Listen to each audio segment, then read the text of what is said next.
Yan yung pangalawang kalabasang ginamit natin. No? So, ang gagawin ko po dahil nagda-diet kami, lalagay ko po sa sinaing. Mamaya. So, gagawin natin yan. Tapos lalagay ko po sa sinaing para medyo less carbohydrates. Ayaw ni Frank nang walang kanin. Nasanay siya sa kanin. Tsaka nagagutom siya. Ayan. Kalabasa na po. Parang si mama ganyan na po yung ginagawa niya sa kamote na po. So, yan. Malaki.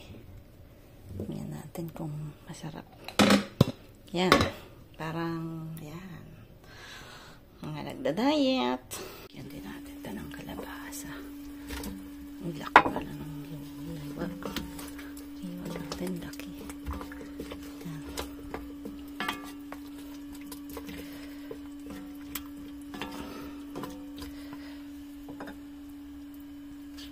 Yan, so kanina po nakita ko ang dami pong yung papakita ko yung parang maliliit na bestial insekto na kumakain sa mga sasakma. Parang pag nabubulaklak po yung ang tawag nito o mga sili or bell pepper ay may ganun po. So lalagyan natin ng sodium bicarbonate tsaka suka. I-treat natin yun po. Mapakita ko sa inyo. Lalagyan natin. Dapat spray. Wala na akong magandang spray. So, bibili pa ako dapat yan. So, ayan. I-anay natin yan. I-treat natin. Papakita ko po sa inyo. Hindi lahat. Yung less exposure sa yan po. Yan po yung sinasabi ko sa inyo na ayan, ito. Ayan. Pag ganyan po, peste po yan, ayan. So, maliit pa lang yung natin, may ganyan na. So, kailangan nating anuhin po yan, tanggalin. So, ano lang po yan, so, baking soda tsaka vinegar lang po. So, spray ko dito.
kalabasa. Parang kamote rin. Tingnan niyo po. Yung kakainin namin ni Frank. Ayan. Can't live without orange juice. Fresh orange juice and pamplemousse. Fresh. So, lagi po kaming may yan. Kasi yan ang gusto niya laging everyday. Ayan. Yun yung hilig niya. Ayan po yung eggs natin. Ito yung bago. Sige. Anong reaction ni Frank sa rice niya? May measure natin dito. Gusto mag-diet pero ayaw niyang i-give up yung rice. Ako talaga magamkong to. Tingnan na. Inuwis niya pa.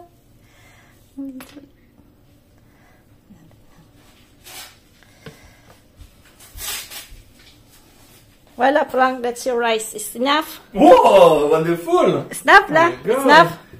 This one is small mountain, huh? Small one. This one is like a diet. I think I can do a little more beside. Huh? Small mountain lah? No, because this one is a mountain, this one is a field rice. You know? Uy, di ka nang papayat. You need to put a little field rice. I'm young, man. I'm into it, huh? Hindi mo kong na to. Ako hindi, may measure ko sa akin. Measure ko pero inanano ko.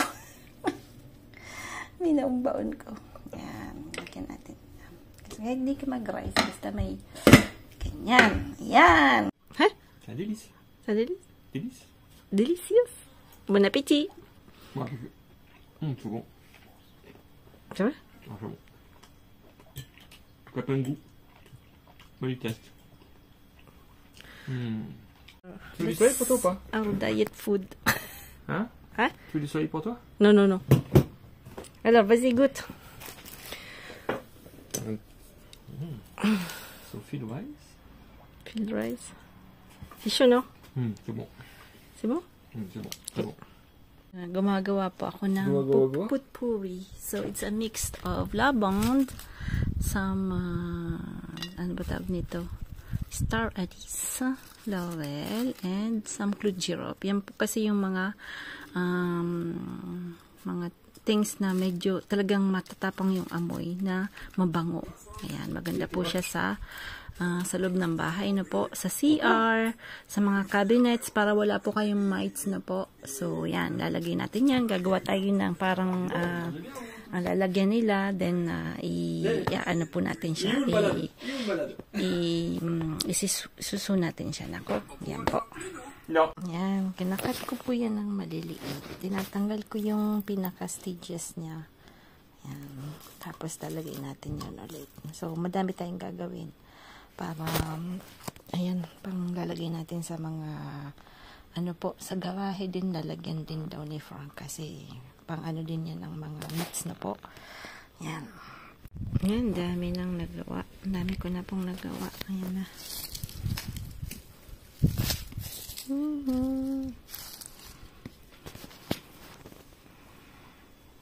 Dami ko nang nagawa. Like today, it's really bad day. Look at the sky. Yan. So, it's really, ayan o, first days namin ng winter. So, wala na pong yung irrigation. So, mamaya, ayan, parang uulan na malakas. Sana nga matuloy yung ulan kasi ang tagal lang hindi umulan dito na talagang malakas. Last May pa po yung talagang sobrang lakas na ulan. So, we're asking for the rain. So, ayan, ano nangyari dito? Ito na parang sobrang hangin kasi minsan na ano rin yung napipinsala yung ano natin. Ayan na yung mga sili. So, maglalaga sana ako mamaya but titingnan natin kung uulan pa. Pwede naman dito. Dito kasi naglalaga kasi sayang yung ano yung kahoy. So, we'll see kung uulan today. Pero sabi ni Frank, mamayang hapon daw or mamayang gabi. But I think parang uulan siya. So, we'll wait. Ayan na po yung garden natin. Ayan na po yung garden natin. Medyo makikita niyong nagbabago na yung mga dahon ng kalabasa. Kasi pag gabi nagne-negative 10 na po. So, hindi pa naman siguro negative 10. Hindi pa naman nagne-negative pala. Hindi pa naman nagne-negative. Siguro mga, mga 5. Yan, 5 degrees siguro gabi. Kasi pag nagne-negative na, makikita nyo po yung mga yan mamamatay na kagad. Isang gabi lang pong nag-negative, kahit negative 1, mamamatay na po sila. I mean, makikita nyo po yung dahon luyos na talaga, yung parang na-frost sa. So, siguro, kasi October pa lang, so we were thinking na we're going to have a nice weather this October, kasi yung September we don't have really a nice weather na po. Hindi nga nakapag-swimming lang ng isang beses si ma'am and si dad. Si ma'am nga hindi nakapag-swimming gawa ng maalon. So talagang minsan, ganyan talaga, every year it's changing, so wala talaga tayong magagawa. Anyway, nakikita ko rin na yung mga natin, medyo malulungkot na. Ayan, parang may namimeste na rin dito. Tingnan nyo po. Ayan. So, ayan. Titingnan natin kung anong ang gagawin natin. So, para maanuhan natin yan, maiwasan natin na po. Kasi yung sili ganun din. Inano natin to diniligan natin, diba po, ng carbon. Ayan, medyo natanggal-tanggal, pero meron pa rin. So, hindi mo talaga maiiwasan yung peste sa paghahalaman. So, kailangan lang talaga kasi maganda yung air. Ako kasi ang naging problem sa akin is naging hoarding ako na po. Naghinayang pa ako sa mga pananim na tumubo sa punla. So, ang ginawa ko ay dikit-dikit sila. Maganda po yung may air, nagsisirculate yung air sa halaman nyo para maiwasan po din yung mga peste na po. So, tsaka pag may mga dry na ganyan, tatanggalin na. But this one kasi pang na to, malapit na kasi mawala yung tomato. Last niya na yan, hindi niya na to, kumbaga pang niya, huling mga bunga niya na yan. So, dito naman sa mga sili, I mean, sayang kasi ang dami pang bulaklak, but I don't think na yung mga bulaklak na yan ay magiging bunga na po, kasi nga malapit na tayong mag-winter. Ayan, autumn na, malapit na mag-autumn. Then after pag-autumn, ibig sabihin ay ganyan na yung panahon natin. Sobrang lumlum. But anyway, that's life in abroad. Hindi natin na pwedeng itulad sa Pilipinas na all year tayong makakapagtanim na po. So, it's only our dreams here. Anyway, at least i-profit natin yung mga yan. Kasi, dami namang binunga nila. Pwede naman natin yan na-imbakin na po. So, wala pang nagpupula sa mga celery natin. Kasi si Frank, naaatat na siya, sabi niya. Ayan, tingnan niyo po. Ayan, hindi pa pumupula. So, pero nag-iiba na yung kulay niya, no? Nag-green na siya. So, pero ang lalaki nila po, kasi bigi sila. Ayan, yung isa ngayon sobrang kabigi. Tingnan niyo. Big. Kaya big siya. Naplos ko yan eh. Tapos yung iba nga haba, iba din, may ibang mahaba din. Ang haba yan. So, meron pang isang kakaiba din dito. Sanay. Ito. Ibang klase rin to. So, tatanggalin natin tong mga dahon na to. At hindi ko makita. Ayan. Ayan po. Ayan. So, pwede natin tanggalin yung mga dahon na yan para magkaroon po ng air.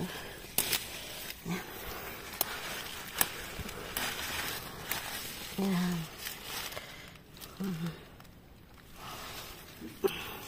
Ewan ko kung pwedeng kainin yan. Hindi ko alam kung nakakain yung dahon ng bell pepper na po. Wala pa ako nakikitang nagbablog na kinakain yung lalaki pa naman ng dahon. No? So, hindi natin alam kung pwede siyang kainin. Yan. Mahirap kasi pag trinit mo siya, nasa kabaliktad yung insekto. So, wala kang magagawa. So, gagawin natin, tatanggalin natin yung ibang dahon. Ayan, para magkaroon ng air. Ayan.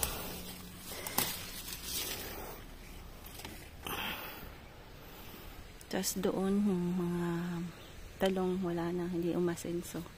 Kulang siguro sa pataba, wala tayong magagawa na po.